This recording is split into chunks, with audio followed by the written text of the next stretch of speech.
Assalamualaikum warahmatullahi wabarakatuh. Rekan-rekan sekalian, syukur alhamdulillah kita masih dalam keadaan sehat walafiat, dan bagi yang menjalankan ibadah puasa, saya ucapkan selamat sampai hari ke-16 hari ini, ke-17. Semoga Allah senantiasa menyertai dan membimbing kita semua.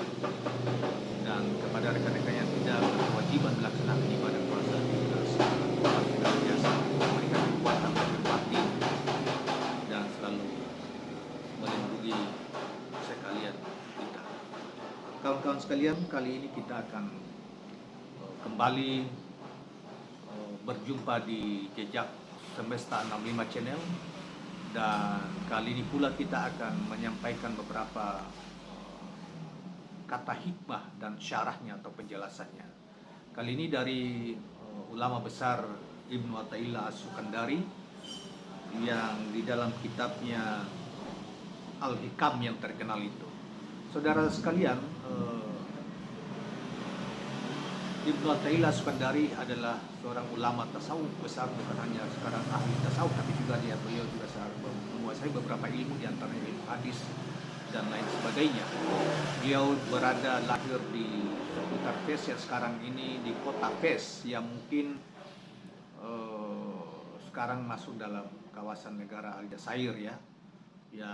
Tapi kemudian beliau banyak berdiam diri di Mesir, yang berguru kepada yang guru terkenal kepada Ibnu Al-Mursi sebagai murid utama dari Abu Hasan As-Sajili. Saudara sekalian, tetapi Ibnu Athaillah As-Sukandari dikenal, walaupun banyak kitab, diperkirakan sekitar 20-an kitab yang telah ditulisnya, tetapi salah satu kitab masterpiece atau magnum opusnya adalah kitab Al-Hikam, yang kita di Indonesia sudah banyak sekali terjemahannya, bahkan dipelajari di berbagai sekolah-sekolah pendidikan Islam, bahkan di perguruan tinggi, dan menjadi pegangan bagi mereka-mereka yang bijak atau pemerhati kata-kata hikmah atau bijak dan syarahnya. Saudara, kitab yang disyarah oleh Syekh atau diberi ulasan oleh Syekh Ahmad Jaruk, juga seorang ahli tasawuf yang juga pada tahun 1200-an, lahir pada tahun 1260-an ya, kemudian kembali ke hijrah pada tahun 1300-an Masehi. Nah, ini juga seorang ulama besar yang memberi penjelasan atau syarah kepada dalam kitab Al-Hikam yang terkenal ini. Saudara, kita memulai dengan sebuah kata hikmah dan penjelasannya atau kata penjelasannya.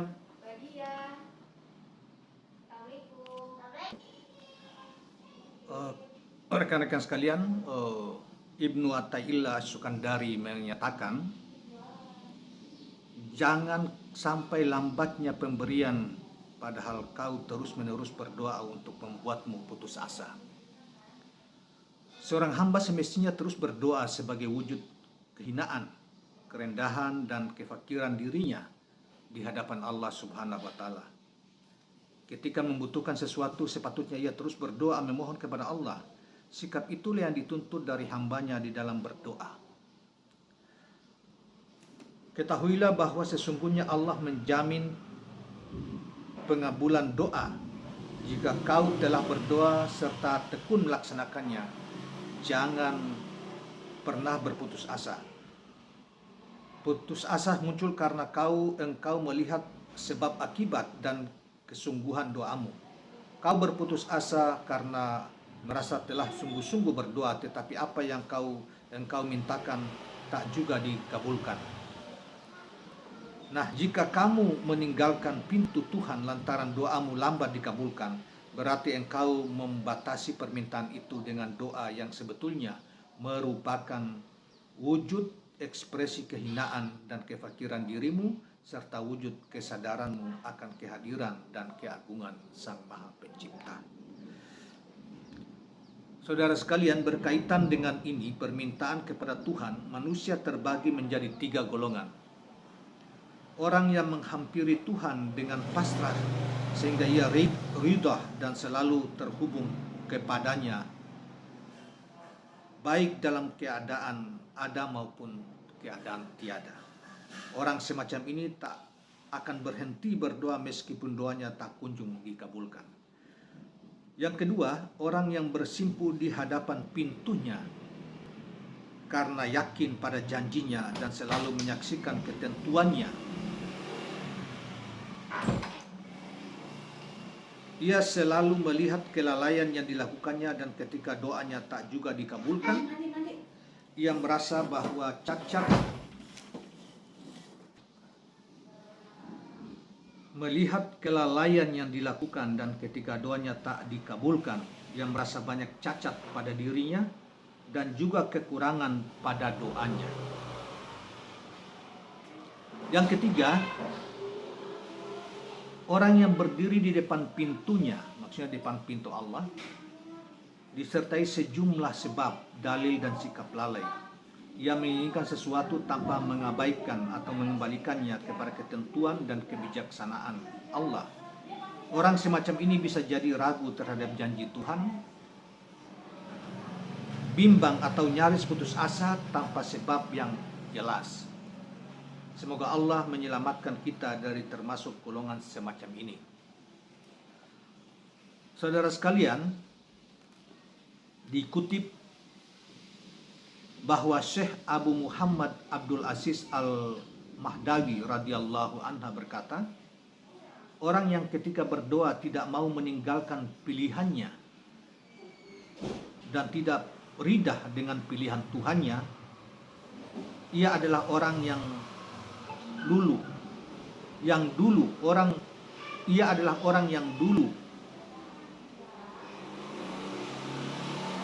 Kepada orang semacam ini dikatakan, penuhi permintaannya.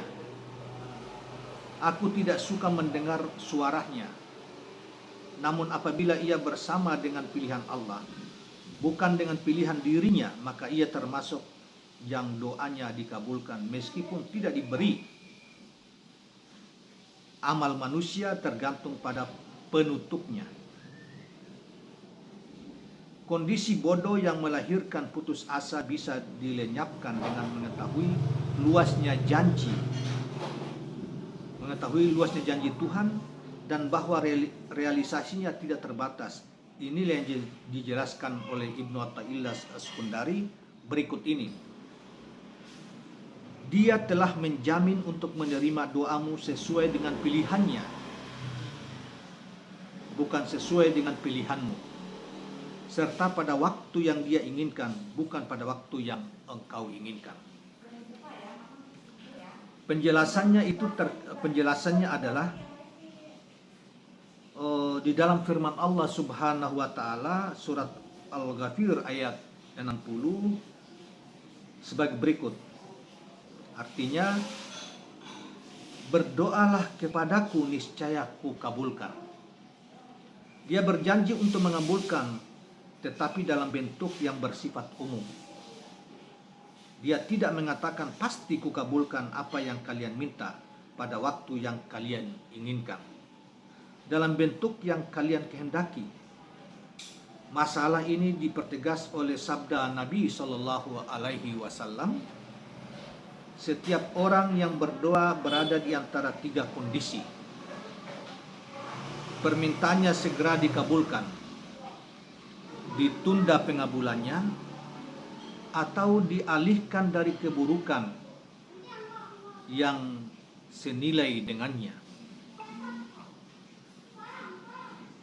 Hadis Imam yang diriwayatkan oleh Imam Ahmad.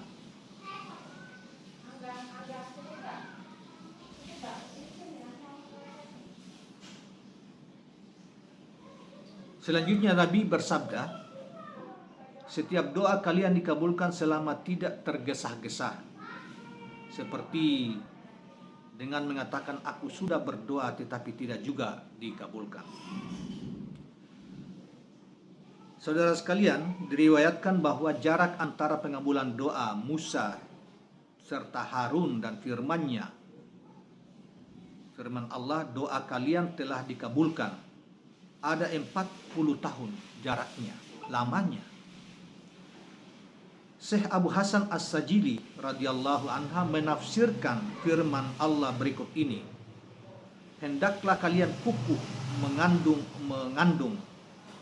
Arti janganlah kalian tergesa-gesa. Kemudian kalimat janganlah kalian mengikuti orang yang tidak mengetahui.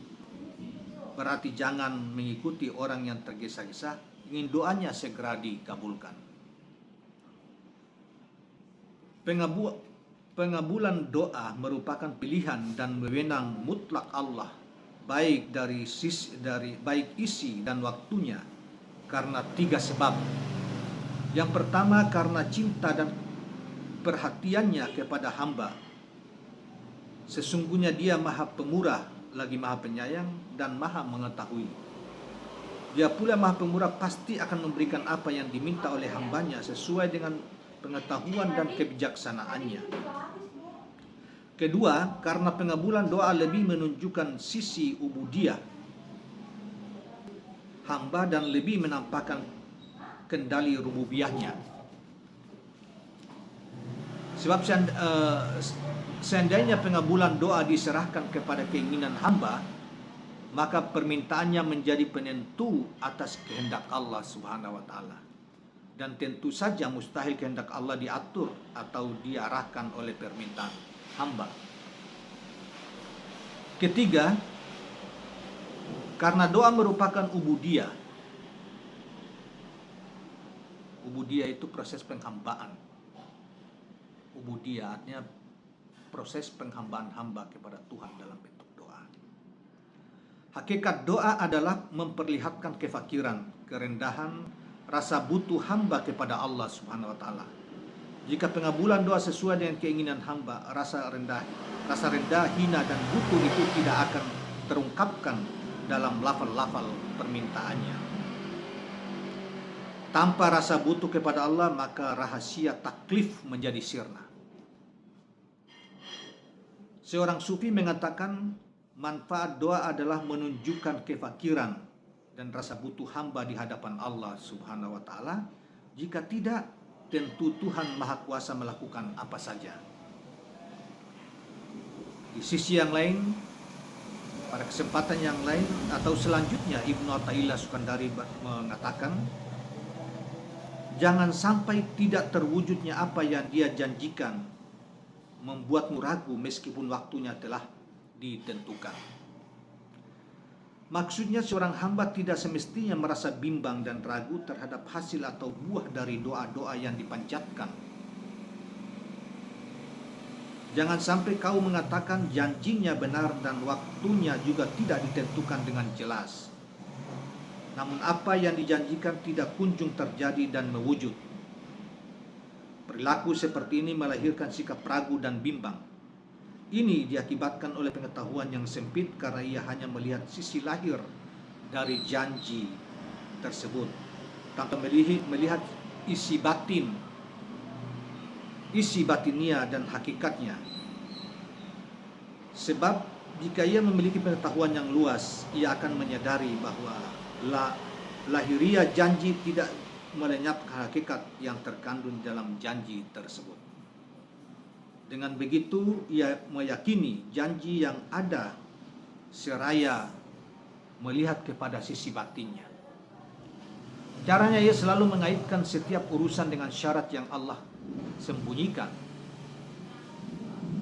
Sebab tidak wajib baginya menyebutkan apa yang hendak Dia persyaratkan. Sebaliknya, ia disimpan di dalam hikmahnya guna memperlihatkan rububiyahnya, dan rububiyah itu sifat ketuhanannya, ya, dan untuk tetap mewujudkan ubudiyah pada diri hamba. Sebagai contoh, Allah menjanjikan kemenangan kepada nabinya dalam perang Uhud dan Ahzab serta untuk memasuki kota Makkah. Namun Dia menyembunyikan syaratnya yang berupa sikap tawaddu yang lewat hikmahnya melahirkan pertolongan. Karena itu Allah memperlihatkan syaratnya dalam mengingatkan kaum beriman akan karunia-Nya. Sebagaimana berikut ini Allah berfirman yang artinya, Allah berfirman dalam surat At-Taubah ayat 25 yang artinya, Allah telah memenangkan kalian di Badar saat kalian merendah. Maksudnya perang Badar ya.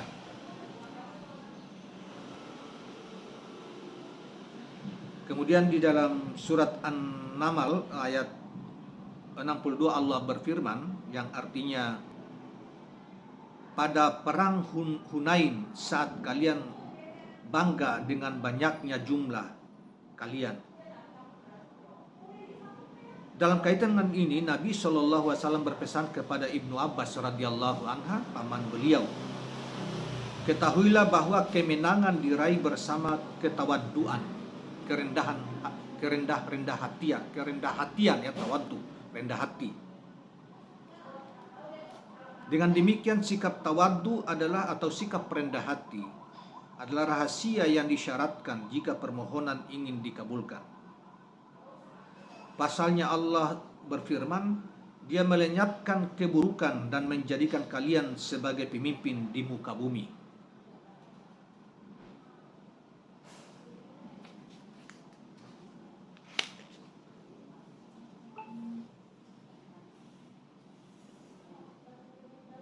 Nah, kaitan dengan ini,